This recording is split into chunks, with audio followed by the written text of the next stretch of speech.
আনিনি যোৱা বাট অকোৱা পকোৱা বাটেৰে আহি পালোহি।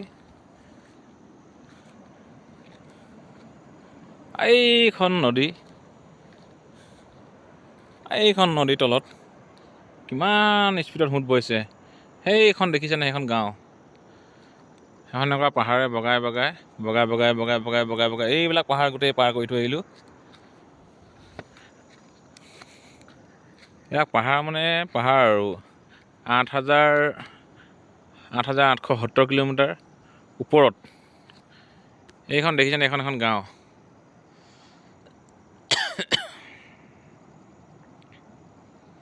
এখন গাঁও। এনেকুৱাকৈ গৈ আছোঁ আৰু এতিয়া এই বাটতে অলপ ৰখিলোঁ চাহ তাহ খাবলৈ কাৰণে। চাহ তাহ খোৱাৰ পাছতে আৰু আকৌ ৰাওনা হ'ম আৰু ওপৰলা নাম লৈ পেলাই আৰু এইভাগে আৰু লাহে ধীৰে গৈ আছোঁ আৰু